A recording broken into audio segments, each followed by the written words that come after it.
Is the Chaos Engine the Bitmap Brothers' finest hour? It's Amigos, episode 320.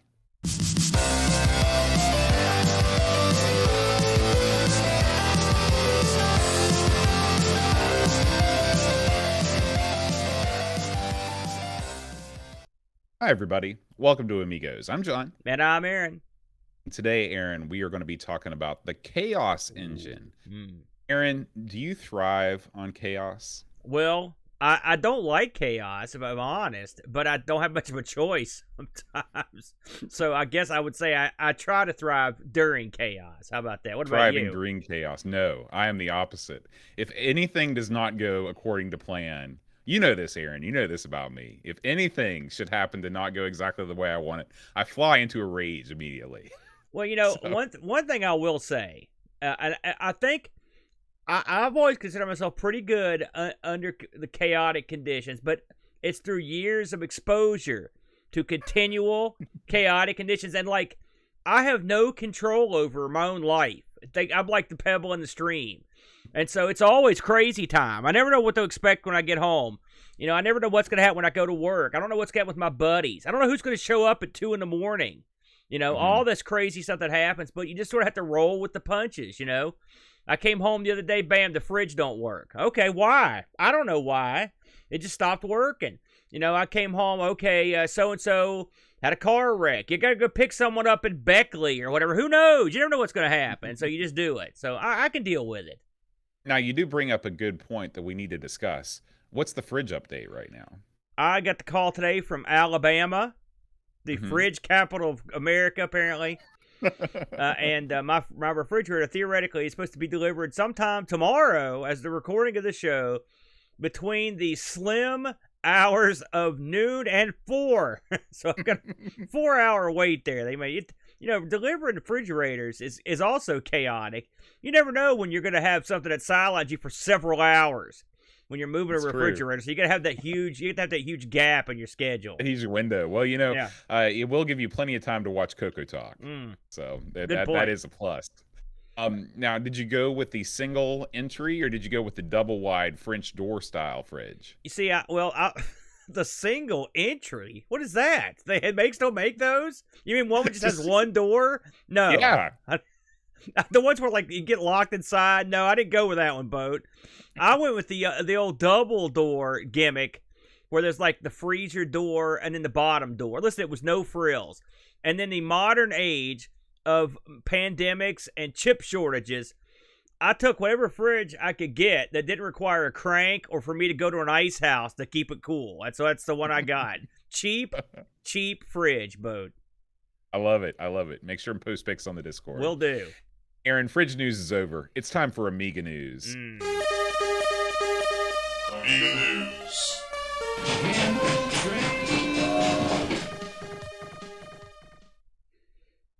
Now, Aaron, it's every Amiga user's dream to be able to take out their Amiga, big box Amiga motherboard, throw away that old crappy case, and put it into a RGB lighted up mini ATX motherboard. Like a monstrosity, right? Sort of thing is what you're saying. Yeah. Is it? Is that everyone's dream? I don't know if it's everyone's dream, but if it is your dream, you are in luck, fine folks, because there is a new project out here where you can actually take and there's an A2000 motherboard that is being developed right now, and this is one of these deals where you've got to populate it yourself with all of the chips and everything. But if you've got an eATX form factor case, you can slap that bad boy back in right in there, and you can go to town. Now, Aaron, I'm trying to find a picture of this thing. I've been dying. Yeah, to find one. I saw there's a link to the GitHub page, but I couldn't find a link to any of the. Oh yeah, if you click on the link that's right at the top, where it says A2000 motherboard and eATX form factor, then scroll down the GitHub page. Oh, here we go. You can see it there.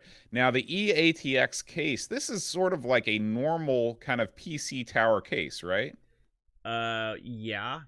I've never used an E one, so I don't know anything about it. Is there a demand for this? I mean, is there really? how hard? I mean, well, you've got the 2000 case, all right? Unless you're Right. like, let's say your case fell off the back of a truck or something, all right? It's mauled. Okay, I'll buy that. But I mean, what are we doing here? What's the why would we do this? I guess maybe it has to do with the, can you take a 2000 case, I mean, and set it up on its side? Maybe there are people that just have limited desk Oh wait, space. They wanna... I'm reading this now. Hold the phone. Okay. So this is a motherboard that has an ET. I thought this was for an Amiga 2000 motherboard. This is for a new motherboard that you put all the parts in, and then you put it in. Sorry, my bad. Right. Okay, that makes more sense. Yeah. Yeah, and I guess when you read through the description, it says that the length of Zorro 2 cards and the abundance of components on the Amiga 2000 make EATX the best choice for this project. So this isn't taking your existing 2000 motherboard out of its case and putting it into this. This is if you want to construct one of these new boards and you need a case to put it in, an EATX case is going to fit it just right. All right, I'll buy that. Yeah, I'll buy that. And those Zorro cards can be enormous. So that was Amiga's answer to the old Visa Local Bus cards in the PC. They're just like a card you could whip out and just whack a guy with. Big one, big meaty card. Doubles as a weapon. Pretty cool. I can see that. Yeah. Now, Aaron, our next story is about everybody's favorite genre of Amiga game, the old dungeon crawler. Your favorite, I can't tell you how many times people tell me, Boat, when are you finally going to start getting into dungeon crawlers? And maybe it's with this one, Aaron. Yeah. Maybe it's with the Shadows of Surgoth. Ooh, yeah. I believe that this was originally ported to the Amstrad CPC 6128 and has had an Amiga release. And this Amiga release is now available for pre-order. You can get the disc version for $19.99 and the disc version for $34.99. I believe these prices are in euros. Ooh. This is 24 spells to learn. You can level up to level 20. There are 5 different races. You got your human, health. It's the typical. It's the typical stuff that you see in dungeon crawlers. Now, this is if it's a wacky dungeon crawler, because that guy certainly looks wacky. His little eyes are following the cursor. That's what I like. Yeah, I like that. I like that. If you're listening to the podcast, we're looking at some video of the game, and they've got a skull head out there, and his eyes wander with the cursor. Pretty clever. I like that. Graphics this look awesome, by the way, Boat. Look at that. Oh, yeah, absolutely. So, every once in a while on Amigos, we cover a new game. And so maybe this will be the one. It depends on if the game selection committee, but it does have, it looks like there's an always on-screen map. Oh, yeah. So there are some quality of life features that I do appreciate. Man. This looks good. And yeah. So, keep an eye out. And if you are a fan of this genre, Shadows of Surgoth. You can pre-order it right now. Oh, man, that looks real good, Boat. Indie Retro News has you covered if you want to check it out. The cover looks good, the graphics look good, and the game looks like some Eye of the Beholder with some jacked up modern stuff in it. I'm down with that. Very good. Yeah. Now, Aaron, there's a series of videos that you've informed me about, so I'm going to kind of let you take the helm here with this first one from our friend Chris Edwards. Normally, I saw this come up, and I was like, it's just some kind of crazy thing. But this is the kind of crap I love, because it's watching someone, like I said, I think Chris is like a kindred spirit of mine.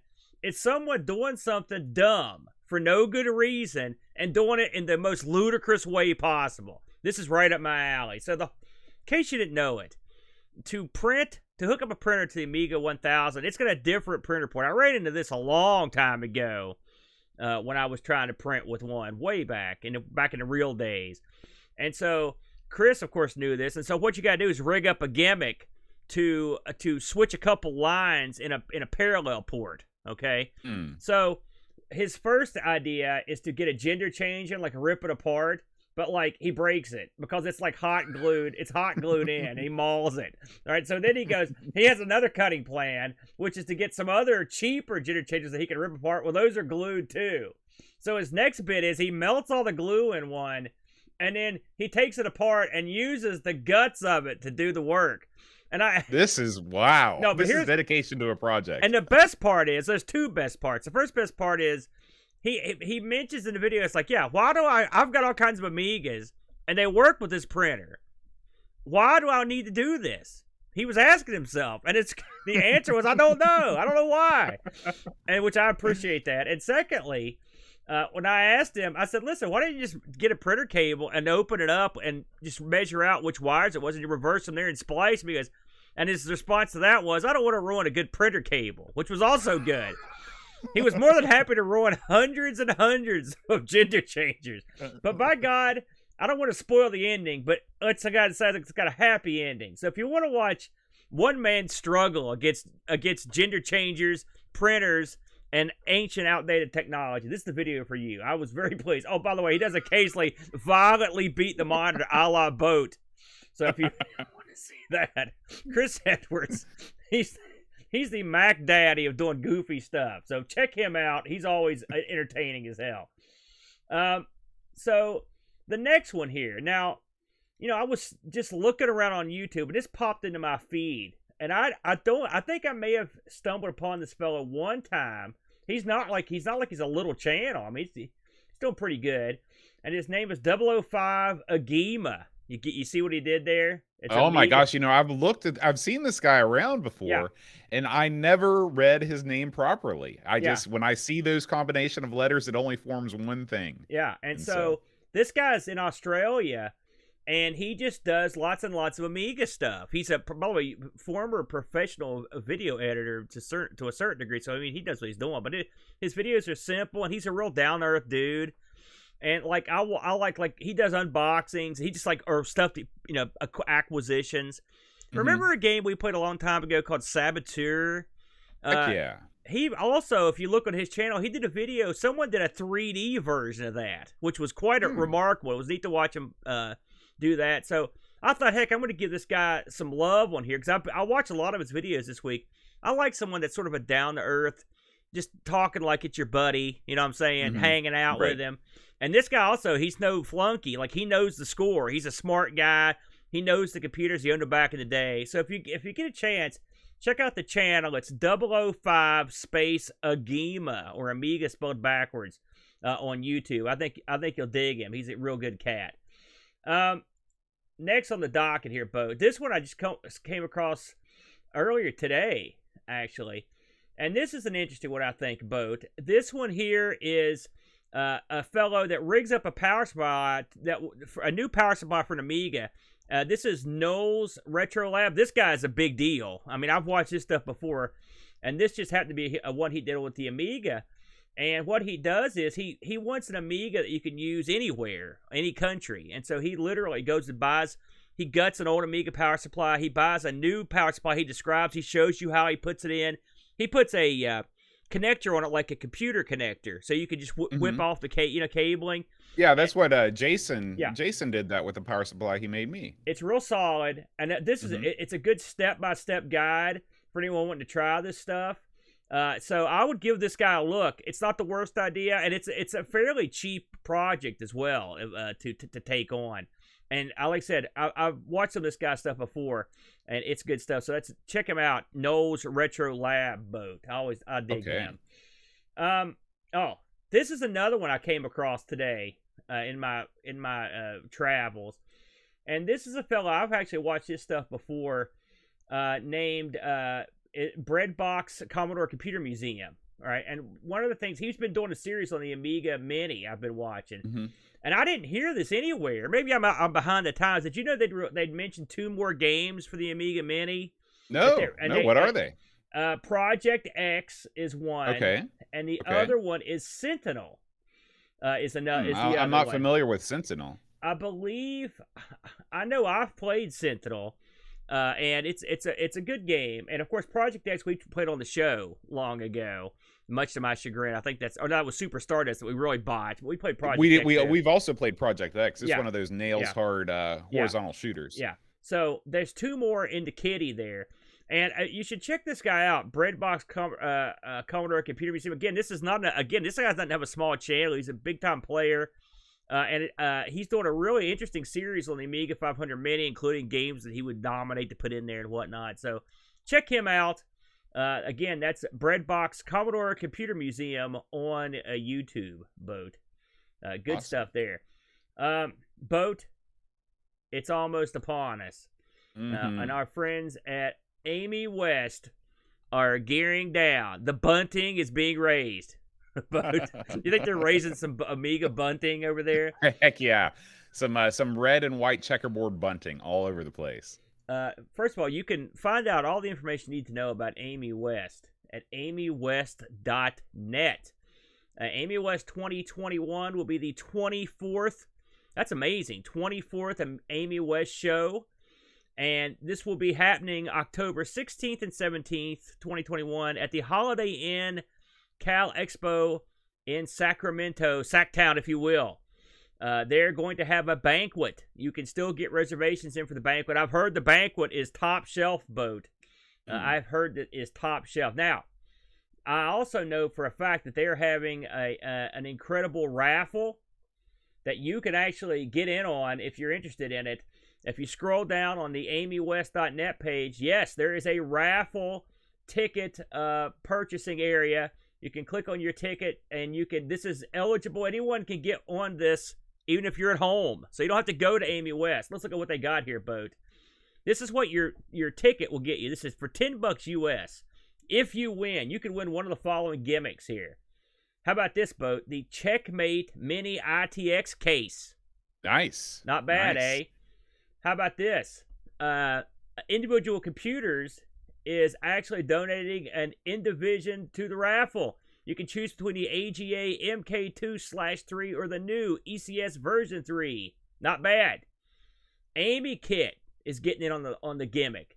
They're providing the license for the new Amy Kit XE for Raspberry Pi 4 or 400 with 1-year updates and support. Not too bad. You've also got the Connie Larson has donated a A1200 Bifrost Heimdall edition. Oh my gosh, the Heimdall edition. Listen, I've heard of this guy. Retro Rewind's gonna be getting in on the raffle, providing a copy of OS 3.2 with CD with ROMs and discs.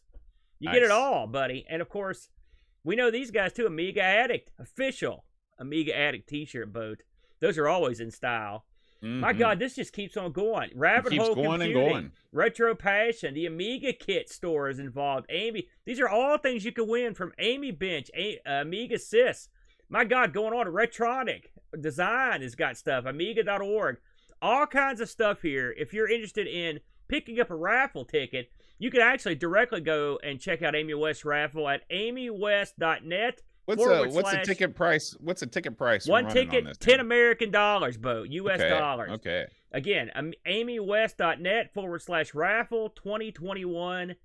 This should be happening. And I've been told the raffle is sort of a big draw. They're going to have online festivities and stuff as well. More next week. I'll look into that a little bit further on the online aspects of it. But it should be cool.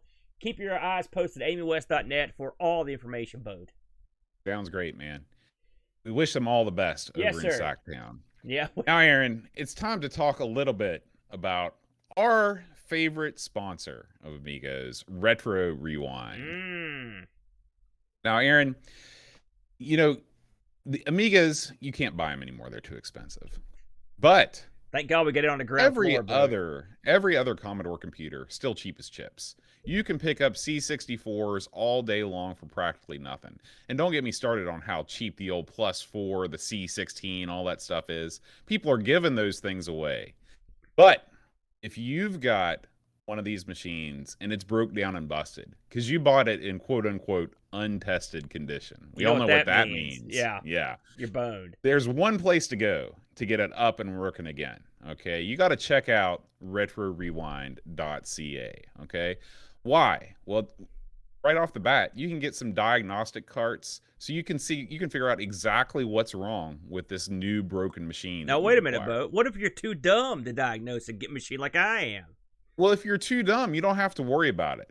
You can just send the whole thing up to Frank and the team up at Retro Rewind, and they'll diagnose your problem. They'll quote you on what it's going to take to fix, and they'll do it. They'll take care of you every step of the way.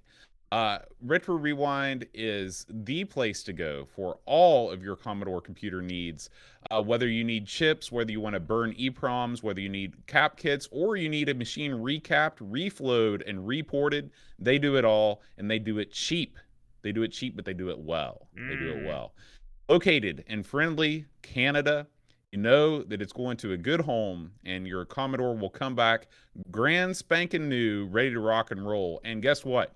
You can save 10% off any order from the store, from the smallest item to the biggest, by using the promo code Amigos10 at checkout. We appreciate and we thank Retro Rewind for being this week's sponsor of Amigos. Thank you. Aaron, it's time to talk Chaos Engine. Oh, Let's do it, man. Oh, man. Holy smokes, Bo. Here we are again, Chaos Engine. You know, I was talking to Bo before the show. I went back just for fun and listened to the original time that we covered this way back on Amigos 32. So that was quite a while back. The web said it was February 22nd, 2016. Does that sound about right to you? We've 10x'd since then. Yeah, this no being kidding. episode 320. Holy smokes, unbelievable. So, let's talk about the Chaos Engine. Now, we all know, well, I'd say we know, that there were multiple versions of this released for the Amiga. You had your ECS, OCS version, both. You had your AGA 1200 version. You had the CD32 version. I actually looked at all of them. I looked at all the versions. But mostly I played the AGA 1200 version. But I did look at them all, so we can kind of chat about them. So, this was released in March of 93, both. 2 discs. You could have up to 2 players playing simultaneously. Developed by your good friends, because you've badmouthed these guys more than once. I'm gonna pull your feet and put them in the fire right now, Bo. The Bitmap Brothers. You always badmouth these guys, but they've had some of the all-time great Amiga games. And I'm gonna list a couple here that you can't deny. Okay. Speedball 2 is a great game, and Speedball. Yes. All right. Yes. Gods is a great game. Yes. No. Yeah, it is. Xenon 2 is a great game. I love that game. So you've got some good, solid titles right there for the Bitmap Brothers. And here comes the Chaos Engine, which just is almost like it's the game they were born to make. We'll get into that in a minute. Again, this runs on the ECS, OCS, and the AGA, depending on the version you have. And from what I read in the manual, they said any Amiga with 1 meg of chip RAM will run this. All right, so 500, 500 or above. Yeah. Of course, this was coded by a fellow named Mike Montgomery and another fellow named Steve Cargill. Wait a minute, they're not brothers. No, they're not. How'd you know? Was it the Because, last names that gave it away? are the Bitmap Brothers not real brothers? Listen. The lies just keep on piling up for these guys. I was stunned for a second when you said that. I didn't know what to say. Of course, you had a graphics by Dan Malone, and the music here from Joy, Joy. Now you've got 2 sets of musicians here, Bode. The main theme for this game was done by Joy.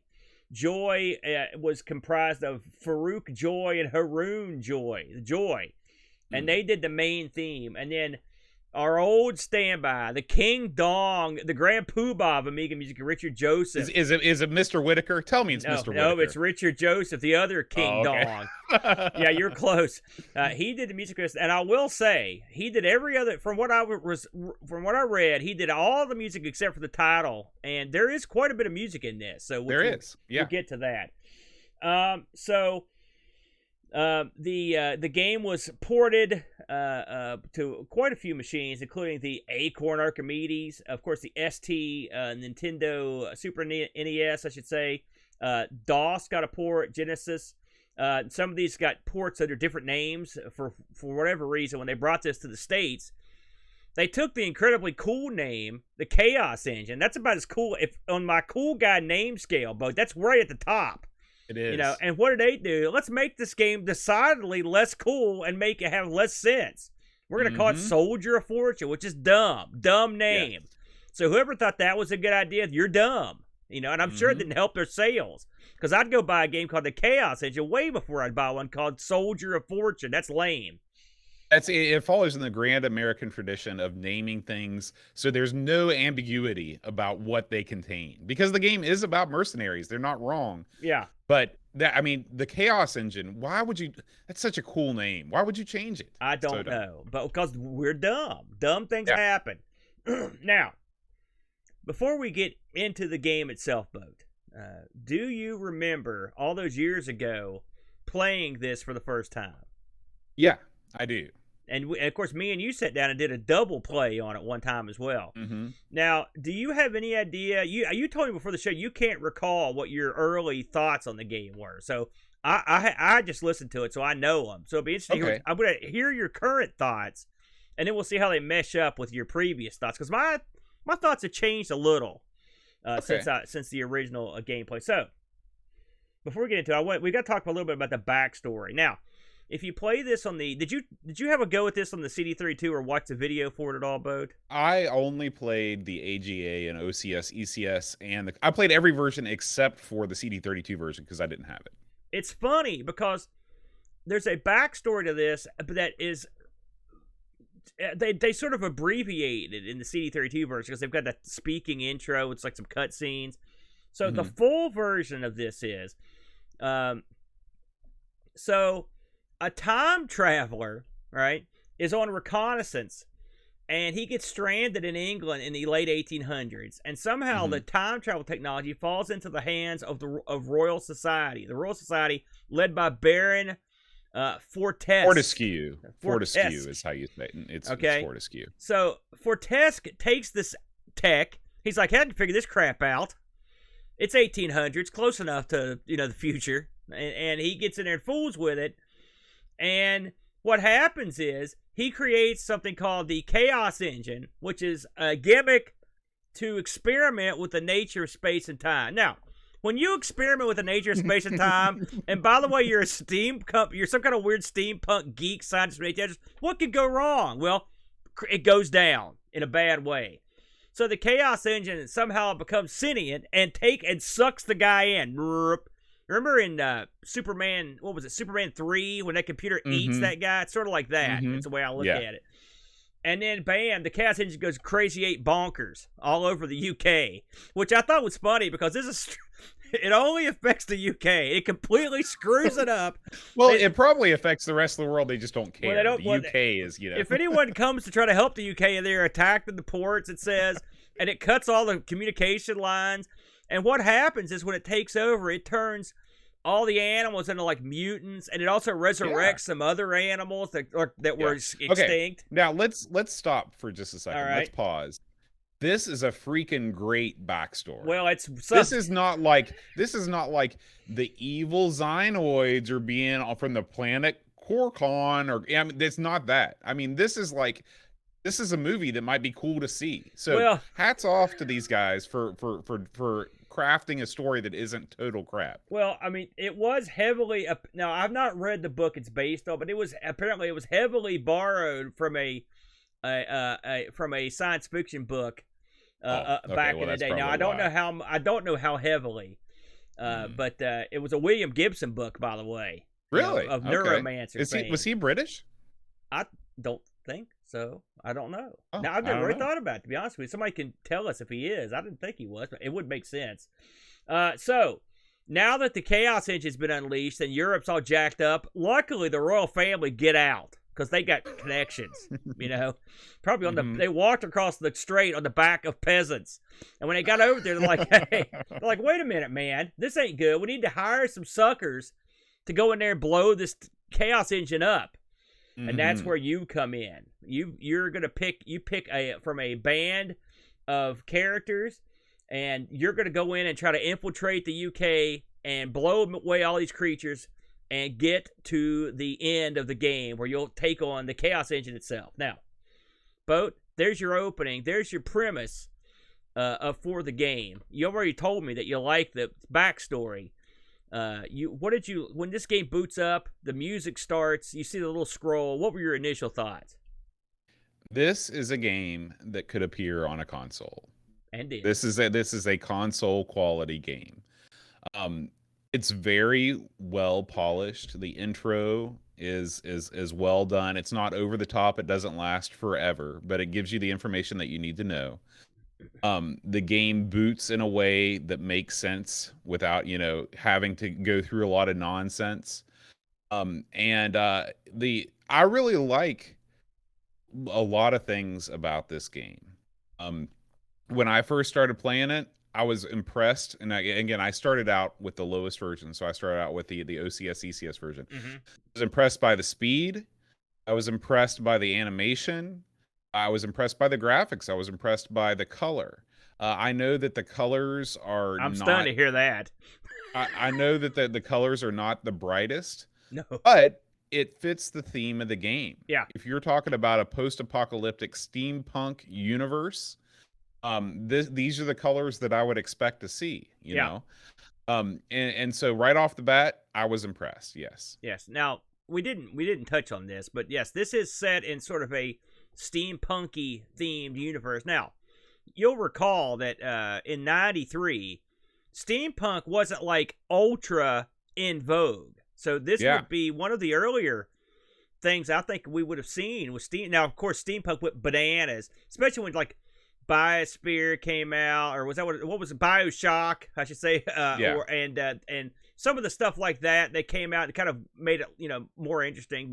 And I've always kind of dug that whole aesthetic. Me too. I've always liked steampunk. But I will say, what the Bitmap Brothers did here was they took a game, and we'll get to the actual gameplay in a minute, but they took a fairly simple game, and they draped beautiful garb on it, and they gave it a beautiful story, and they made a game like this into its own thing, as opposed to just be like we could be very cruel and just say, hey, look, it's a Gauntlet clone, all right, which it gets that a lot, but that's not really fair, because they actually really dressed this thing up nicely. Plus, there's some wrinkles in there.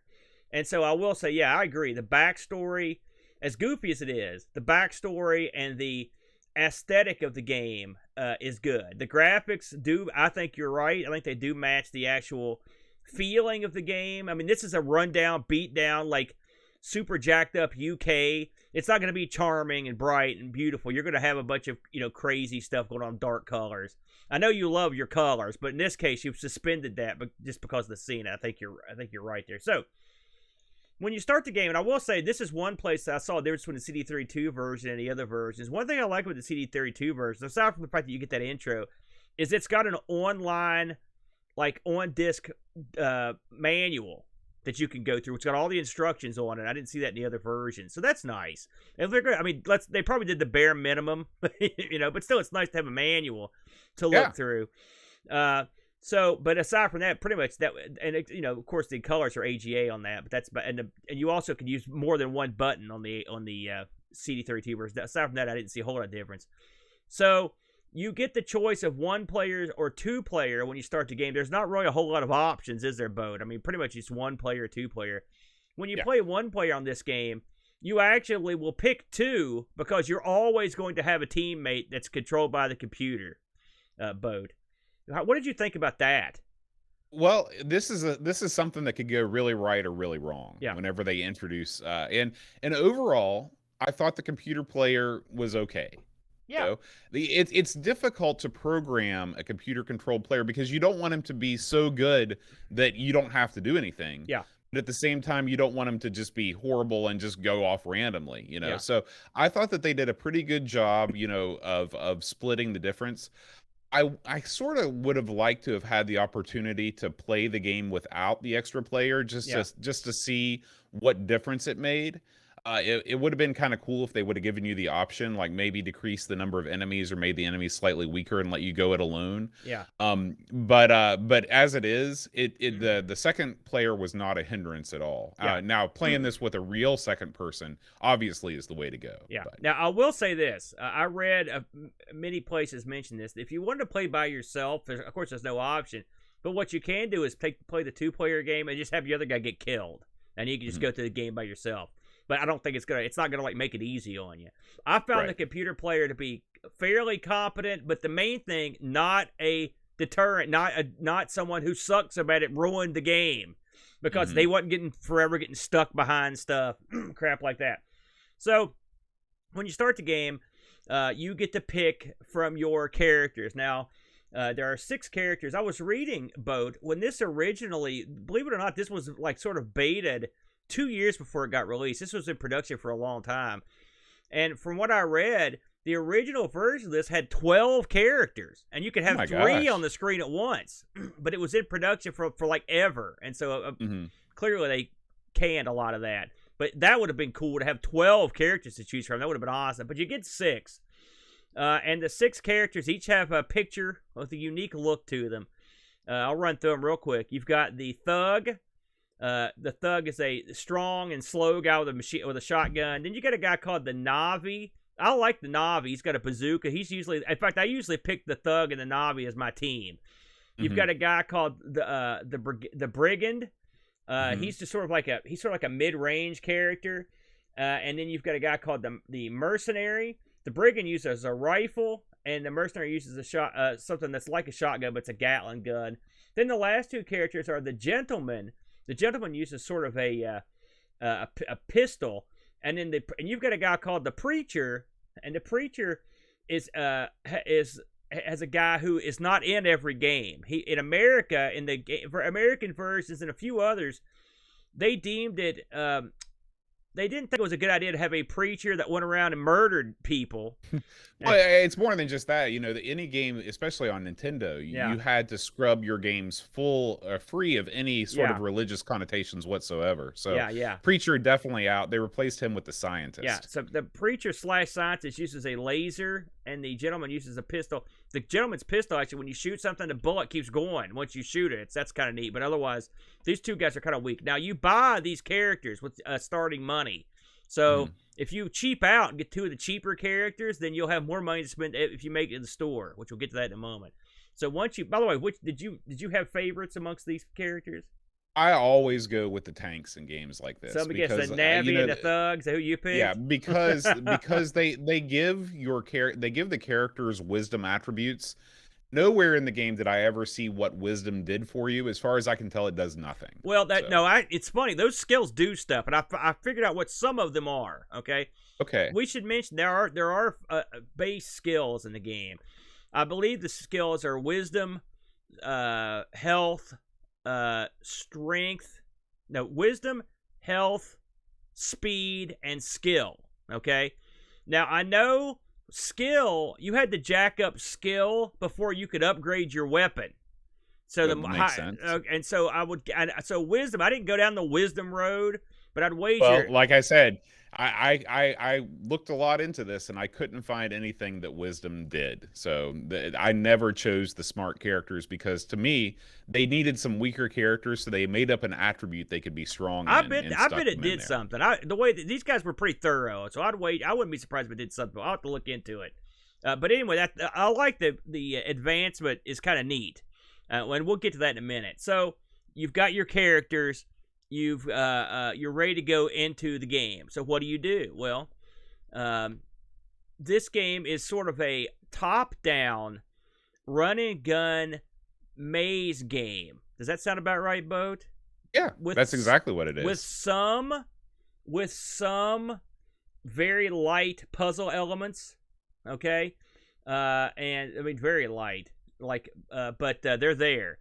The game is conducted where it's 2 players simultaneous, like I said, where you've got a character on there or not. And what happens is you'll go through this maze and you'll come across enemies. The enemies will come out of caves, or they'll just appear randomly. And sometimes they come out of like things that you can shut down, sort of like in Gauntlet, where you can blow up the bad guy generator, but not always. Sometimes they just come out of the hillside, and then they eventually all come out, and then they're gone. They don't come forever, as far as I can tell. Right, and that's one of the things that I love about this game is that the monsters don't infinitely spawn. Like you'll see a cave appear in the hillside, monsters will come out of it, and then the cave will disappear, and there will be no more monsters. Yeah. So that's great. I love that. Now the game is split into from what I didn't go through all the levels. I got all the way to the end of the 2nd level. From what I've read, there are 4 levels, and each level is comprised of 4 sections. Okay, so as you go through the levels, you're going to see little yin-yangs. If you go across a yin yang, that basically saves that point. You've made it to that point on the level. Otherwise, when it's a checkpoint. Exactly, which I appreciated that, a very modern touch in a game like this, where you don't want to have to backtrack over and over. And we do have some feedback from the chat. The manual, according to Wing Chun Wolf, he says the manual says wisdom only affects the AI player. That's that makes actually all interesting. the sense in the world. Well, that would have given some value though if it made him better. Right. So thank you, Wing Chun. As you go through the game, I mean, so we've talked about the trappings of the game. Let's talk about the game itself. It's basically like a very jazzed up Gauntlet. I mean, it's very similar. The only other game I could think of that was very similar to it was when me and Britt covered Jurassic Park. The first levels of that were very similar to this, except much, much crappier. So don't get me wrong. I don't think that game's better than this one, but that's what it reminded me of. What do you think of the gameplay in this boat? The gameplay is good, but it's not great. There are several things that I wish that maybe a more modern game might have, or there are just things that I think would have made the game better. Now, there's a couple ways that you can approach this. So obviously, the only thing you do in this game is shoot. You shoot and you move. So you have to. There's no way to fire in a direction that you're not facing. You have to face in the direction that you're firing, okay? Yeah. This is a development choice. This is not a technical limitation, and I don't have a problem with it, because if you've got a bazooka, you're not going to fire that thing behind your back as you're running away, okay? You're going to point that thing, and you're only going to fire at the direction you're facing. So I don't, some people think this game would be better if it worked more like Smash TV or Robotron, where you could fire in all directions while you're moving. Yeah, that would be I think Akari Warriors is like that too, where you got that rotary stick and all that stuff. Yeah, that'd be great, wouldn't it? But they didn't go that way. That's fine with me. But the unforgivable thing about this game is that when you cannot move and shoot at the same time. Okay, whenever you shoot, your player stops moving. He comes to a dead stop. Yeah, that's no good. It's like there's kickback on the gun, sort of like, and he stops dead. Yeah, that's no good. When you're playing a run and gun game, you want to be able to run and gun simultaneously. Yeah. I found that to be super, super aggravating. And again, it's not a technical limitation of the Amiga or anything like that. It's a decision that they made. I think it was a dumb decision. I would have liked to have seen your player be able to run and shoot, even if you're just shooting in the same direction you're running at the same time. Because the enemies, as they come toward you hot and heavy, and sometimes you got to take drastic measures to evade them. So, what did you think of the gameplay?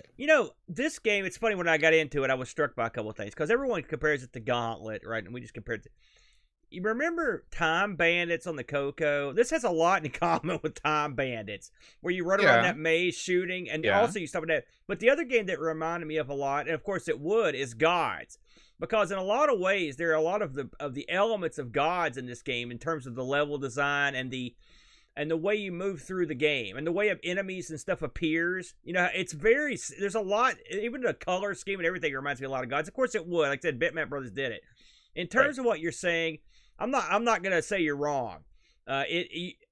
Listen, if you could have had a twin stick version of this, we'd be laughing. Now that would be awesome, and you could really juice up the enemy count too if you wanted to. But no one was doing that back then, or very few. Yeah. So I mean, it's a game of its time. If it was ever revamped, that would be something interesting to stick in there. It's funny to call this a running gun. It's more like a stop and gun, basically. And it's easy to get overwhelmed, and it definitely ups the difficulty. Okay, now, and of course, the way you get through this game is every level you've got to go and capture these nodes. These nodes are frozen out. They're just big. They look like long, almost like antennas that are they have like a shield over, and you go over and touch them or shoot them, and that goes away. And there's a certain amount of nodes you've got to free up per level, and when you get enough of the nodes, it'll open up the exit. Okay, so it's simple gameplay. The nodes are sort of like getting the keys in like Gauntlet, for example. Now, okay, let's stop again. Go ahead. Because here's the thing about Gauntlet. Okay, Gauntlet is designed as a quarter muncher. Okay, it's designed to be very, very difficult. Your health actually ticks down as you play, no matter what. In I hate Gauntlet. that. In this game is designed in the same way as Gauntlet, except there's no way that you can continue your game by putting in extra quarters. Yeah. Okay, this game suffers from starting you out with too few men. Starting you out with just 2 extra guys at the beginning, way too few, way too few. That makes progression difficult, unnecessarily difficult. I would have liked to have seen either a way to you could save your progress after every level, not just every world. A continue option. You do get passwords, but you have to beat a full world to get a passport, not a password, not just a level. Or start you out with 5 or 6 men. Any one of those things would have improved this game for me, because at playing this game now, here in 2021, I think that this game is just too difficult. Now, you can always say, well, back in the day, this was your only game and you played it till you got good. Well, you can say that about literally every game that's ever been created. That doesn't solve the fact that, we play a lot of games on this show, and I've got a pretty good idea of what a good difficulty curve is. In this game, it's not too hard. There's not too many enemies on the screen. It doesn't pose an insurmountable challenge. They just need to give you more chances before it's game over start at the beginning. Do you recall how far you got into the game on your Yeah, best? I was able to beat, I think, the first 3 levels, but I was not able to beat the first world until I turned on the trainer. All right, I got to the 3rd world, 2nd stage, I think. Yeah. And on my own, with no cheats, trainers. no cheats, no. That's great, man. Yeah, and I'll tell you, I started out horribly at this, and I'll tell you, one of the things I did was I picked the wrong guy. I picked the gentleman at first. He's real weak. All right, I picked the gentleman and the thug. That was a mistake. That's why I went to the Navi. You need someone that has some meat on him. Really, a lot of it is getting to those. Every 2 levels, you get a store where you can spend that money. That's where you go to the pay window. You got to upgrade those weapons, and you've got to upgrade your health and your speed. And that's how I like to do it. And it's funny, this game has a lot of secret areas, and if you look for them, you can find them, and they almost always have good stuff in them, including... Yeah, and let's talk about that for a second. Yeah. So this is another great thing about this game. The store mechanic, fantastic, because they don't put useless stuff in the store. The store is real easy to understand. Yeah. You don't have to consult the manual. No. You get coins throughout the level, and you go to the store and you upgrade your stuff. It'll even shop for you. It's got an automatic shopper if you want to use that. Yeah. Another great thing about this game is that they tell you exactly how much of everything you've gotten at the end of a level. So if there's stuff that's left over, like if you miss some secret areas, they won't tell you where the secret areas are, but they'll say, hey, you only got like 75% of the coins in this level. If you're having trouble with this game, you need to spend more time exploring the stage so you can get more money so you can upgrade your stuff better. Yeah. And I'll fully admit that it's possible that I was not doing my best when it came to upgrading my stuff. I think maybe if I had some more time to play this, I would have been able to figure that out, because I think you're right. I think spending your money wisely in this game, acquiring and spending your money, is key to being successful. Yeah, and I also will say that as you go through the game, you can go through this game. I mean, it tells you how many towers you've got left before the exit's unlocked. Okay, it's usually not more than, say, 4 early on. Okay. And then the door is unlocked. Okay, but this was a great play choice, a great design choice. They did not put a timer on this thing. They did not put there's not like an Armageddon if you leave. You can take your time, nose around a little bit, try to find the hidden areas, and get goodies. And I ended up getting a bunch of extra men by the time. That's how I got so far, Bo. It's because I found a bunch of extra men. You've also got your goof there. The funny thing is about this game is, like, your guy takes money and stuff too, so he gets his own money. He'll run over and get it, which is neat. But I mean, I try to keep him away from this stuff I want. Right. But I like this is one of the few games where I control 2 guys, and I like it because I don't have to do anything, and he's fairly competent, and you can upgrade them both. So I don't mind him getting some of that scratch. But I will say in a world where Amiga games always have trouble and I think they're too hard, I think this one, keep in mind that I played the good hard week of this on and off. and I was able to get fairly far into the game with a computer opponent and not knowing what I'm doing. The third world, there's only 4 worlds in the game. Yeah. So you got like 75% through. And I could always get to the second world. I couldn't always get to the third, but I could always get to the second world with not too much difficulty. So I think I'm going back on what I said, because I think I did get to the second world without using the trainer. I'm selling my awesome skills because it gives you the Aaron. codes. It gives you the code, at that world. By the way, something else I thought about when I was driving today. Speaking of the Bitmap Brothers, all their games seem to have stores in them. This is another one that has, just like Speedball has a store, just like Xenon 2 has a store. This also has a store. Mechanic. They love the store. Gods has a store. They've all got stores. And so this is another, they didn't deviate too far from their usual thing. Now, so that's the game. The only other elements you really need to know are every world has a different look. I wouldn't say, I'm not going to say it's suddenly you're into awesome world, but they're different. But there are some problems with the game that we've got to go over. The first problem I've got with the game is that there's no bosses or anything. You just finish a world and then the world's over. And so there's no, and I read that the designers said they were trying to think outside the box and not have many bosses. Well, that was dumb. I think the designer meant to say, we ran out of time because we were working on this for 2 or 3 years. But they've only got one boss in the whole game, and that's the end guy. And while I didn't get to the end guy, I did watch him beat him, and it was no great shakes. He just went in there and crushed him, and it was over. So what do you think about that? No end bosses? Did it bother you not to have any? Absolutely, it bothered me. There are 2 things that bothered me about once we get away from the gameplay and we get into the actual game flow itself. The first thing is that there are no bosses, and the second thing, there's no story. Once you get past the initial story, why front load all that stuff at the beginning? Why not, when you beat a world, why don't you say, hey, we saw the Chaos Engine lurking in that warehouse over there. Let's go check it out, or something like that. Yeah. It doesn't have to be an incredible amount of stuff, but you need to know why you're moving through these different areas. That gives you some agency to play. Yeah, what are these nodes? What's happening? You're right. Yeah, this is one the of nodes those are games never explained. Where they're like, I wouldn't be surprised at all if they made the game and they're like, okay, get Billy to write a backstory, and usually they get like the janitor, some geek, and Billy's like, I read this William Gibson novel, but this time they had that guy had this one stroke of sheer brilliance, and he wrote this thing. He's like, oh yeah, now we got something, because there wasn't a whole lot of like, what would have been neat is like, if you're in the UK, right? How about some landmarks and stuff? Why we have why aren't the zones like part of the UK? That would have been fun. Why aren't they underground signs? Why didn't the Chaos Engine transform the London Underground into a mutant transport device, and then you've got to activate the underground signs, to make the train go to the next level? So there's all kinds of things. You're a genius, Boat. That would have been awesome. Any of that stuff would have been great.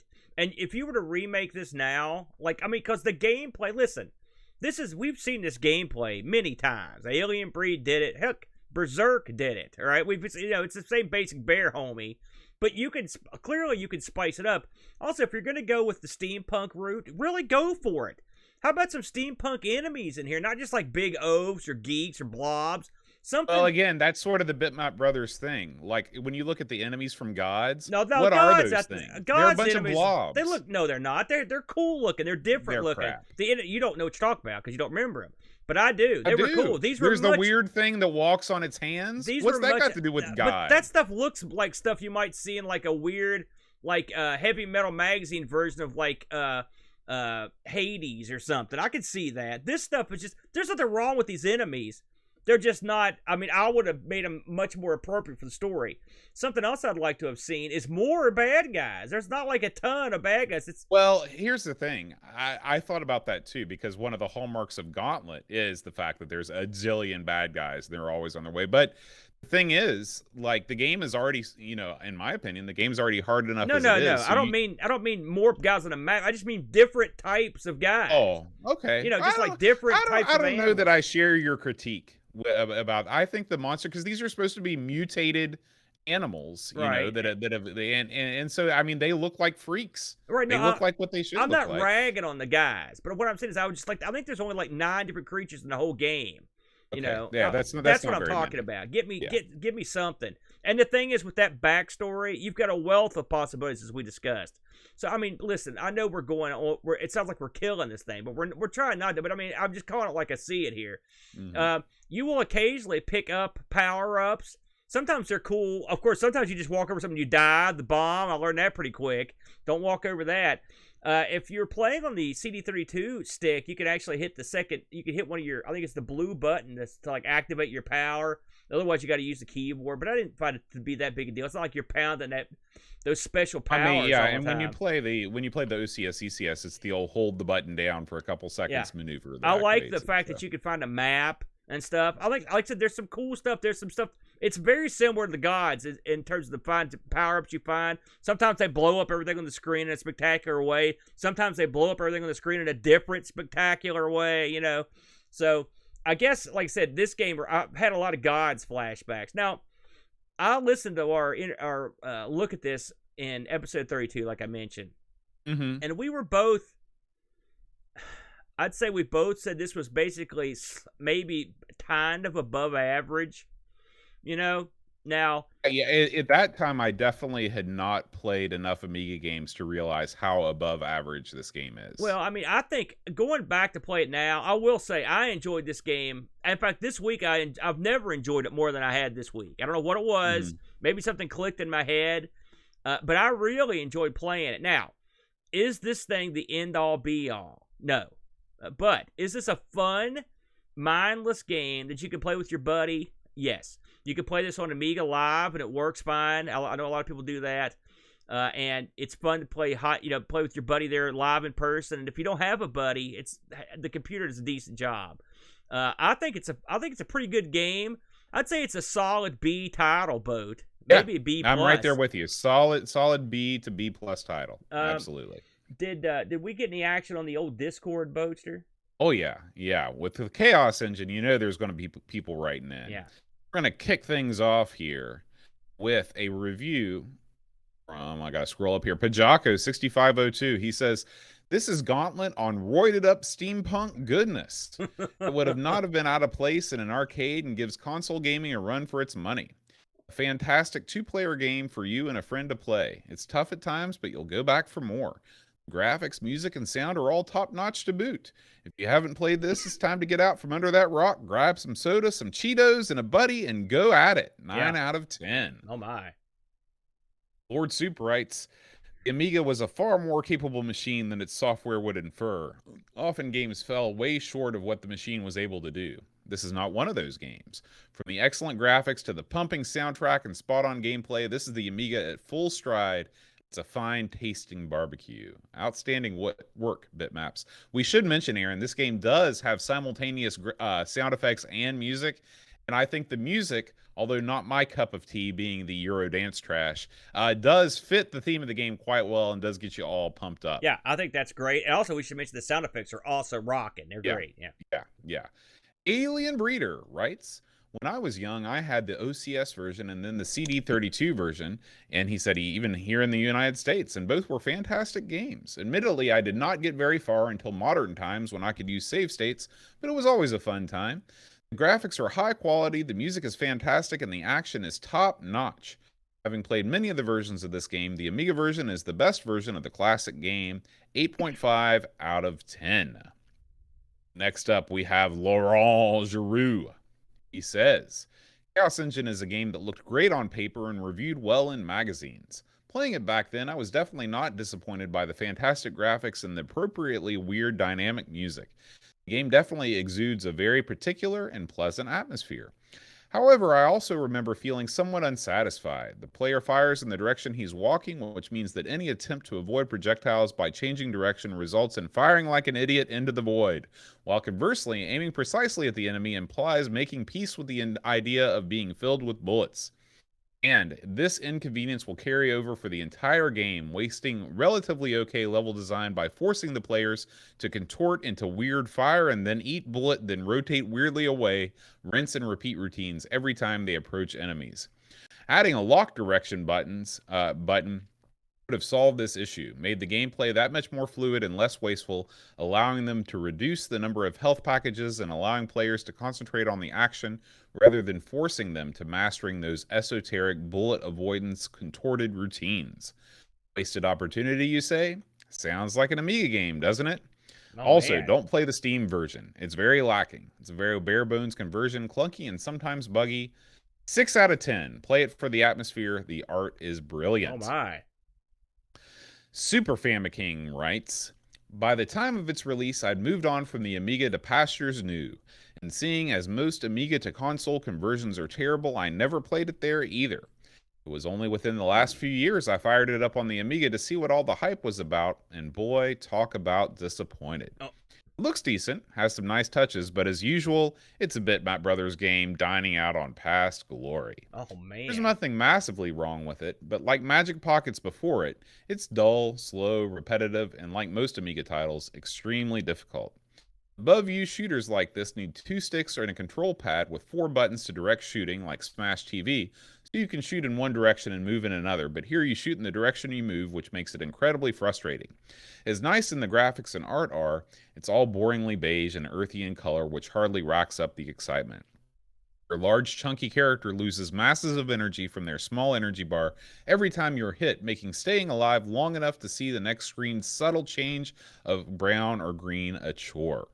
I've never experienced it in a 2-player, and I'm sure back in the day this was a lot more fun when playing it with a mate, but on single player, everything's tedious. Wow. Like most Bitmap Brothers titles, this one seems to have been given godlike status, but at the end of the day, it's an extremely average above-view shooter with some odd game mechanics. 4 out of 10. Man, Burial. Who was that? Was Burial that from Super Super Famicom? Famicom. Holy smokes. Yeah. He dropped the hammer boat. Dave Velociraptor. Oh, I'm sorry, man. No, go ahead. Go ahead.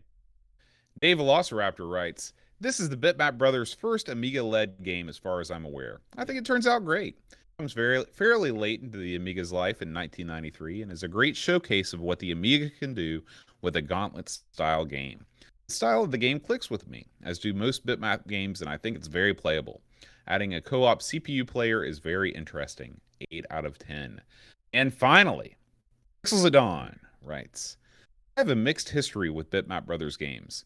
The Amiga versions of games like Gods and Xenon 2 didn't do much for me. I add parenthetically because you know what good games are. That said, the Chaos Engine, and before it Speedball 2, is a work of art. The steampunk aesthetic works really well with the Bitmap's graphical style, and the main game occupies most of the display with a pleasingly minimal UI. The pumping soundtrack is perfect for this kind of game, and the eminently quotable sound effects like Node Activated round out a perfectly crafted soundscape.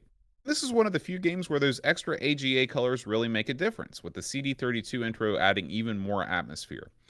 As for the gameplay itself, it's a lot of fun with puzzles and secrets to break up the run and gun action. It takes some time to get used to the fire and movement direction mechanics, but that's not exactly unprecedented when you consider Hall of Famers like Gauntlet and Alien Breed work the same way. It's definitely a difficult game, and while the AI and single-player mode works extremely well, co-opting your way through this with a friend is certainly not to be missed. Classic activated, 9 out of 10. Very good. Definitely some mixed opinions there. You know, a couple people brought up something I want to talk about real quick. For starters, you know, and we didn't really go into it that much. This, aside from the fact that in one place this varies over, say, a Gauntlet, it's more like the more modern Gauntlets that were on the Dreamcast and the PlayStation. It's like your ability to like go up and down levels, which is neat, as opposed to always being on one flat surface. You go upstairs and ladders and stuff. You could see areas you can't get to from high above or down below. Mm-hmm. That added a lot to the game. It made the world feel a little more interesting, and I like the fact, I always like to be able to, when they hold the carrot out in front of you. Someone else mentioned the console versions of this, but just for fun, I had a quick look at a couple versions. Of course, the Amiga version and the Super Nintendo version of this, which is called Soldier of Fortune. Bo, did you ever try these on the consoles? I played every version of this. I played the Genesis version, and I played the Super Nintendo version. Yeah, well, what'd you think? The Genesis version is pretty good. Yeah. It's pretty good. The Super Nintendo version seemed weird. It seemed sort of like scrunched down. I think the Super Nintendo runs at a different resolution than the Amiga version. Yeah. It just didn't look right. It looked weird. The graphics, of course, were much brighter, much more akin to the CD32 version on the Super Nintendo. Yeah. But this is one of those few titles, Aaron. I've got to say, if you're going to play one version, I would go with the original. I would go with the OCS ECS Amiga version. I found that the AGA graphics, other than making the trees look more green, Yeah. cast kind of a purple tint over a lot of things that I thought looked unnerving. It kind of reminded me of that C64 palette, that gray purple goo that stretched over everything. Yeah. I was not a fan of the extra colors in the AGA version. I would go with the OCS ECS You're not the original. first person that's mentioned that. Someone mentioned also in your comments that this was they believe this was an Amiga-led title. It's true. This, in fact, was the first Bitmap Brothers title that was actually developed on the Amiga. Up to this point, they'd been developing all their stuff on the ST, and so Interesting. And this, I think that showed. I think they learned a lot of lessons here, and I think they did a real good job in terms of the way it looks and using the Amiga at its fullest. Again, when you're talking about all the Amigas just with 1 meg of chip RAM, that's not too bad. Let's talk about both the reviews, the magazine reviews on this. The people over at Lemon scored the original version 8.67. The AGA gets 8.57. And the CD32 8.53. So they're all in the same ballpark. I looked up just the original scores for these in the magazines. Amiga actually gave it a 92. Amiga Computing gave it a 90. Amiga Down Under, I don't know if we ever heard of that one, gave it a 9.5. Yeah, I need to read some of those. Yeah. Amiga Format gave it a 90. You know you've got a straight-up winner when Amiga Joker rolls into town with an 85, brother. Oh, my gosh. That's like not getting even a 400%. Yeah. The Amiga Power gave it an 89. CU Amiga gave it an 81, and the one gave it an 85, so they weren't all A+, firmly in the B category with an average magazine rating of 88% boat. This was a big seller. I believe this went on sale for £25, 99p. I believe was the sale price, pretty much standard fare. It sold very well, and it was very popular at boat on not only on the Amiga but on the consoles. On the Genesis, this was the Sega 1993 Game of the Year. It won the Sega Award 1994 Best Action Game. It won the 1994 Best Third Party Game of the Year. Amiga Power said this was the 11th best game of all time on the Amiga. And Okay. Mega, I mean, I can believe that. Yeah. I can believe this is the 11th best game of all not time on the mine, Amiga. but I can see where people could say that. They could have picked worse. And then Mega, the Mega Drive magazine, named this the 15th best Mega Drive game of all time. That's high praise. That is no chance. Yeah, and well, No chance. listen to you. But I did look this up just for fun on eBay, Boat. Now, of course, you've got different versions of this, but I looked up a couple, and I just looked up what they were selling for, because there were quite a few. The big box version of this is sort of all over the map. It was somewhere between $21 was the cheapest I saw one go for, and I saw this go all the way up to $95 for the big box, but these are in the UK. The CD32 version, again, it was all over the map. I saw these going from anywhere between $19 and $60. I think I've got the CD32 version sitting on the shelf over there. Time to make a few bucks, on that one. So these are out there to be had. One thing we should probably mention in closing, this game had a sequel, Chaos Engine 2, and it was a late release on the Amiga. I think it came out in like 96 or 97. I didn't look into it too much because we haven't covered it. But whenever Chaos Engine 2 was being made, it's sort of infamous because Bitmap Brothers was in financial trouble when it happened. And so they had to basically downgrade it. And so from what I've read, it shows. But I haven't not played it. We'll save that one for another day, but it might be one to consider somewhere down the line, Boat, Chaos Engine 2. But this one, a good solid B+ title for sure, Boat. Absolutely. All right, Aaron. It's time to leave the Chaos Engine and move on to some of our community updates this week. Now, I want to get right to our high score competition because I don't want to forget about it. Get in there. So we're going to start things off, Aaron, with the Amigos high score competition. Right now, Aaron, we've got a new game for this week. Actually, I think we talked about last week. It's Rough and Tumble, Aaron. This is one of my favorite. This is a top 5 Amiga game for me.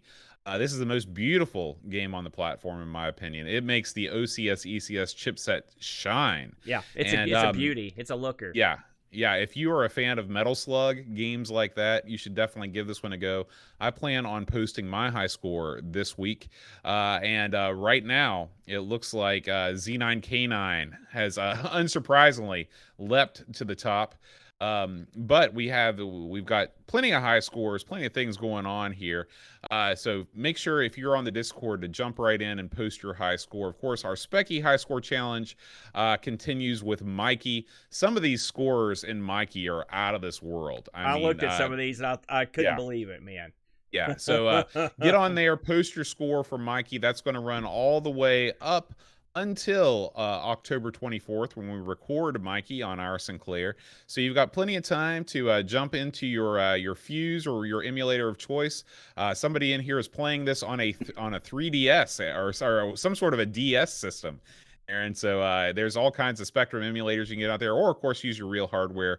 We love our high score challenges, and we appreciate Paul, aka Hermsky, for running both of these while Frodo has had to step away for some work issues. So, well done. That's the high score update, Aaron. All right, man. You want to take a look at some videos, Boat? Let's do it, man. So we had an interesting week, as always, this week on the Amigos channel. It's Amigos Retro Gaming on YouTube if you care to have a look. Let's talk about myself and the Brent. Hey, we had a pretty successful go this time around, Boat. One of our most well-received ARGs in a while. This was turns out C64. People like it. Yeah, I heard that. It's C64 flight simulators this week. I can tell you when that got drawn, I about fell out of the chair when that came up on the wheel. But we made the best of it. It turns out, hey, guess what? My fears were unfounded, Boat, because the C64 turns out can do a mean flight simulator. Now, I'll grant you, my pick was not taxing the system. When I cheesed out, Boat, big time, I pulled a Brent, and I took on arcade flight simulator because I knew he that's Simpsons hit and run level. Well, hey, listen, it said flight simulator in the title, Boat, so I'm calling that a win. It turns out this is actually a pretty fun game, Boat. It's a sort of a lamer, wackier version of like a Blue Max or something, or with Zaxxon control. It's pretty interesting. We had a good time, but the big winner on the show, and I got to give the Brent credit because he manned up, was Ace. I'd heard of Ace, but I never played it because I wouldn't touch most of these with a 10-foot clown pole. And wham, bam, Bob's your uncle. This thing turned out to be a winner, Boat. Ace was a great game. Simple but complex with great controls. It could teach a lot of these more modern games that we put on the Amiga, a thing or two about a heads-up display and the way you do things. I had a lot of fun playing this, including a mid-air fuel sequence, which knocked my socks off. It was a lot of fun. So if you're into the C64, check out Ace, and if you feel froggy or don't have much time to kill, try out Arcade Flight Simulator, and certainly check us out on ARG Presents. We had a lot of fun on that one, Boat. Here we go. It's Ask the Amigos, Boat. These are always wacky. This is the September 2021 edition of Ask the Amigos. Are graphics ever going to get better was one of the questions we were asked. Yes, I would say they are. But we had a good time playing or talking on the show here. Had a lot of questions. Anything pop in your head about this? Oh yeah, well I remember your 5 people that you're going to go out on the town with for an evening, and one of them, I think, Liberace, Ringo Starr, a couple other fine fellows. So I enjoyed that question a lot. You got a problem with that? No, you get I those have two. Problems with you that. get those two guys together, and you got yourself a band, brother. Yeah. So if you're interested in all the burning questions our Discord community has for us for the month of September, you can check out Ask the Amigos on YouTube or on the main Amigos Retro Gaming podcast feed. I had a lot of those are always great, and I'm hoping at some point in the very near future, Boat, to do a live call-in version of that. We're working on it. That's on the docket, we're sort of testing that out tonight. Now, speaking of fun times, bam, it's Rodland. Rodland on our Sinclair. Now, we've played every conceivable version of Rodland now, Boat, and I'm going to tell you, this one here was tippity top shelf in terms of gameplay, I thought. What did you think? This is, I mean, let's not beat around the bush. this is a one color game. Okay, Yeah, it's So monochrome. it's monochrome. So if you can look past that and get into the game itself, this is, if not the best, one of the 3 best arcade conversions for the ZX Spectrum. Oh wow! I love Rodland. I'm a little bit biased in the fact know. that this is one of my favorite games. Yeah. But man, it moves so fast. It plays so smooth. It looks so good. I loved this game, and I love this episode. I love talking about it. That was a lot of fun, and I will say, in fact, I think one of the commenters sort of almost took them to task on their color choices that said the ZX was capable of doing a color version. And maybe he's right. I mean, I didn't have the technical prowess to defend it. All I know it definitely is capable of it because one has been released. Well, I'm saying that back in the day, did they have the power? Did they have the time to kill to do it? That's the thing. A lot of these things are under the gun now. You can take forever to release something. And that's the thing. I really don't think there's such a thing as a lazy port. I think it's a port that was not given enough time or not enough financial incentive to make good. Well said, Boat. I think you're dead on there. So that was R. Sinclair. Hey, check us out, man. R. Sinclair, we're getting a lot of support over there. We're having a lot of fun. Yeah, actually, I guess I should announce on this show, we are, as of last week, or just a couple of days ago, we are officially halfway towards our goal on Patreon to make our Sinclair a weekly show. So if you've been on the fence and you're ready to help make that happen, we'd love to have your support. And of course, we love the ZX Spectrum. And if you don't know about our Sinclair, check it out. And let us know what you think in the comments. Yeah, man. So next on the docket, your friend and mine, the Boat, is our good buddy Jack Flack, Rob Flack O'Hara. This week, I actually caught this particular show. He looks at, and this is a pleasant trend on the C64. People porting old Atari 2600 Activision games over to the C64, Boat. Were you aware of this trend? Yes, I've been watching this on Indie Retro News. There's always and this makes me happy because I love Activision games on the Atari 2600. Yeah, so and if you can bring those to more people, I'm all about it. I agree. And this he played quite a few of these, including River Raid, which I believe Sprite Castle has just a River Raid. Of course, he also did Keystone Cops, which is or Capers. Keystone Capers. This is one of my favorite Activision games, by the way. I was shocked that this never got a C64 release. Yeah, because it definitely got an Atari 8-bit release. Now this so I'm one, glad of course, you got your Ghostbusters. That's a great game. I love. Some people don't like it, but I'm down with the Ghostbusters. But I think it's a lot of fun. And then here's one he played, Chopper Command. Now, I don't think everybody in the chat was down with the old Chopper Command, but this is another one. I used to play the crap out of this, Boat. And the funny thing is, it's got all the hallmarks of an Activision game on a 2600. It's got the nice graphical detail on the cars and the plane. It's got that beautiful sunset with the mountains. All the Activision stuff that you come to expect. Like, they were the masters of this sort of game. It's got the radar at the bottom, sort of like Keystone Capers. I always thought this was a fun game. It's not for everybody. He also gets a little Pitfall in there, and he also has to get some Pitfall 2 in. So he played a whole different wad of Activision games. I don't got a problem with it, man. I love it. So check this out. That's Sprite Castle Plays Activision games, and also check out the Sprite Castle podcast. An excellent show, Boat. Last but not least. What we got next, Aaron? Last but not least, it's our good pal, our good buddy. It's the Froadster, Frodo NL. Look at that. Look, he's looking as only he can look. Except I don't. Look at that anti-pineapple pizza shirt. I'm not down with that. That's a no-no. I love pineapple. You don't like pineapple? Oh, okay. I was going to say, I thought you liked pineapple pizza. I love it. So this time out, it's retro advertising games, which is brilliant. Right now, we're looking at him play a California Raisins game. I believe that's the unreleased NES California Raisins. Have you played that before? Yes, I have. It's a fine game. It didn't come out for some reason I can no longer remember.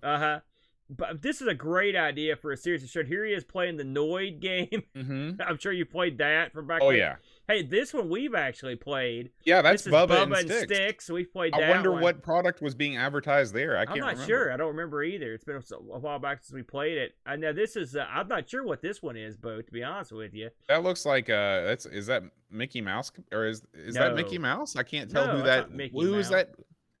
It's some kid with a slime gun. I'm sure someone in Slime chat. Kid. Yeah. Mick Kids, they say. There's okay. I never played the 16-bit Mick Kids. And there's That's the why big man right there, Ronald McDonald. Listen, this almost seems like a must-watch to me. 4 hours of advert games with our and he's got blue hair. Ha! Just like Gonzo the Great.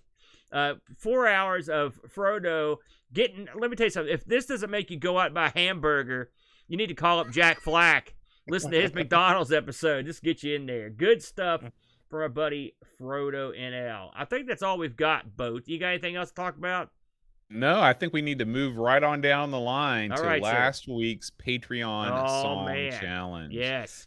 Last week, we did get a new supporter on Patreon, so we want to welcome Mr. Chip. Mr. Chips. He's not here Chips. right now, but I mean, he's here with us in spirit. So welcome. And last week's Patreon song challenge was Run Around by Blues Traveler. Do you like that song, Aaron? I wonder if I did have to say when you did that, when you picked that, I do like that song, and I like Blues Traveler. And I wonder if they had an international appeal. I don't know. Do you? Were they known overseas? I really couldn't tell you. I can tell you this. I don't know where Blip Blop is from. Yeah. So, but Pac Billy and Eric Nelson are definitely Americans. So, I don't know if Blues Traveler made it across the pond. Did you ever see that movie, that bowling movie called Kingpins? It had you need to watch it. It's real funny. It's got Bill Murray. I've only seen one bowling movie, and I feel like that's the only bowling movie I need to see. Well, this is not that good, but it's still funny. But at the very end of it, Blues Traveler plays the outro, because they're all dressed up like Amish people. I think it's called Kingpins. Yeah, so Kingpin is a movie. If you ever want to see that, it's got Val Kilmer in it. No, it's got who's the guy that I'm blanking on his name. It's full of stars, packed full, but it's also got Blues Traveler, all dressed up like people that are Amish. So it's very good. Randy Quaid, that's who's in it. So there you go, bud. Carry on. I'm sorry. All right, so we got a new Patreon song challenge this week. If you know the name of this song, please send me an email at john@amigospodcast.com, and I will announce you as winner on next week's episode. If you're watching live in the chat, please refrain from speaking your answer in the chat. Instead, just send me an email. All right, Aaron, are you ready? Is this which band is this, Bode? Is this the band? This is like band 16. Oh, this is another band. Yeah, okay. This is a yet to be named experimental band number 4. Here they come. This is the new phase, Spinal Tap, Jazz Odyssey. Here we go.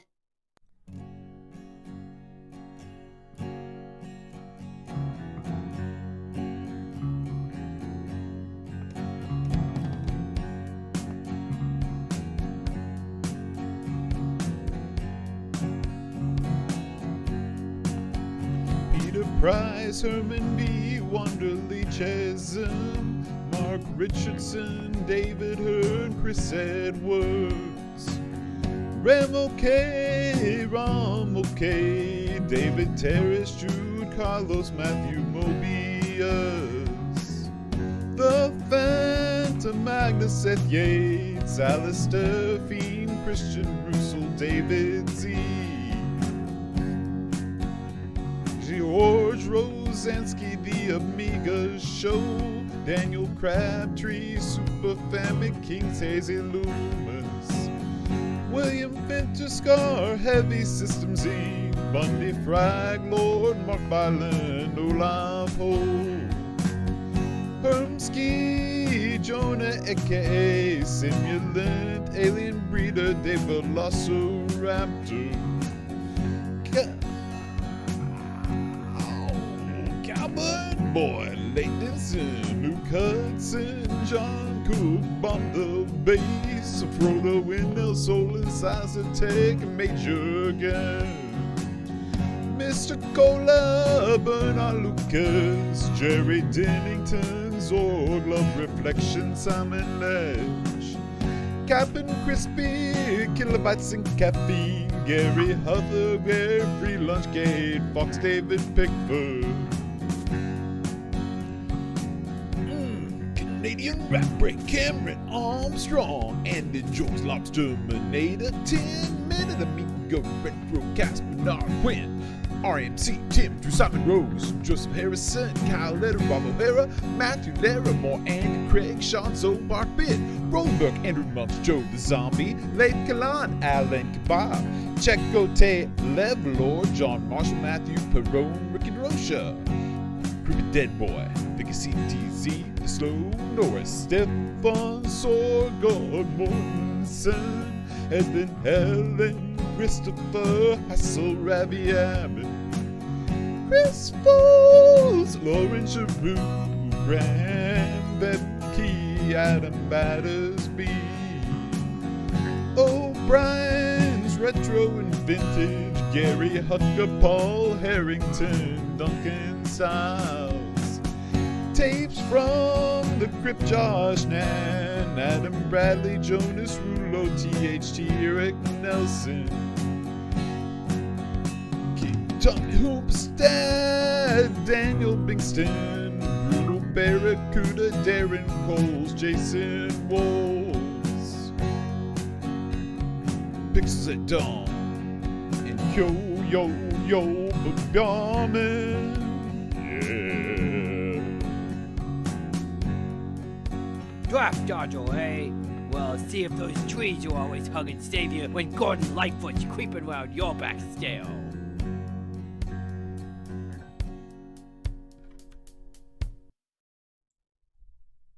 All right. So, of course, Patreon community, we do appreciate you. Patreon.com/Amigos podcast. I'll tell you who else we appreciate, Aaron. That's I hope we don't lose power here. I know, mine just flickered. We better take this thing to the house quick. We got to thank our Twitch subscribers, Aaron. If you enjoy watching the show live on Twitch, feel free to slip us a sub, as they say. We want to thank the following folks who have done that. Did they say that? They do now. Below Jellyfish, John Marshall 3, Wing Chun Wolf, Frodo NL, Macintosh Librarian, Eeyore4077, Victor Funk, Stormy 7971, Barkbit, Scumboy, Pie Gravity, Duncan Styles, Gary Heather, Orom, Bite Links, Benz 666, Jedi Mon, Amiga Live, Uber Scuba Diver, L. Curtis Boyle, Oh hell, Great Owl,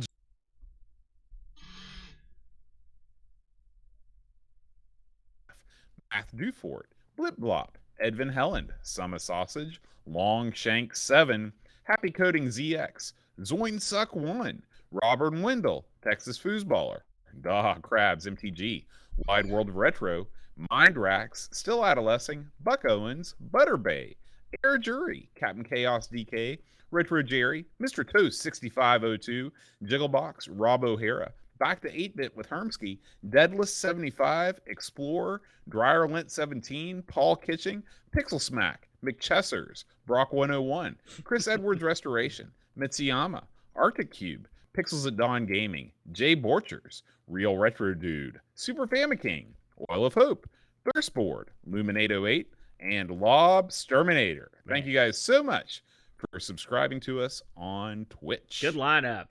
I like Pixel Smack. Pixel Smack. Because Smack. I don't know. All right, Aaron. Next week on Amigos, we're bringing it all back home.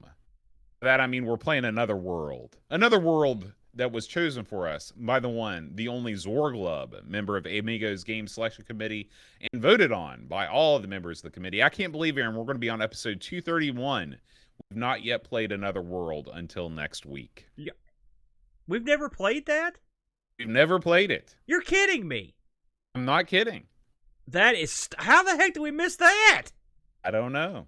We played Delphine's this. Finest. We played this. We played Top Banana. We didn't play that. It is a weird world. Well, by God, we're going to play the heck out of that boat. Yeah, we are. Yeah, we are. So, please join us then. Oh, and Aaron, do you want to make any special announcement tonight? Oh, my. Yes, tonight. 8:30 Eastern Standard Time. It's going down, boat. And you know, it's getting down and funky tonight as we unveil our October surprise, boat. It's going to be a little something we like to call... Conversations from the Dark Side. You got it, brother. Yes, and you, people at home, you get to call in on our Discord hotline with your microphone. It's a call-in show. tonight's topic, keep this in mind when you call in. What's the strangest thing you've ever seen? Bam. It'll be twitched. Call in tonight. We're going to get you on the air. Be part of the show. But it should be a good time. 8:30 Eastern Standard Time. All right, guys. That's going to do it for Amigos this week. We will see you next time. Until then, Adios. adios.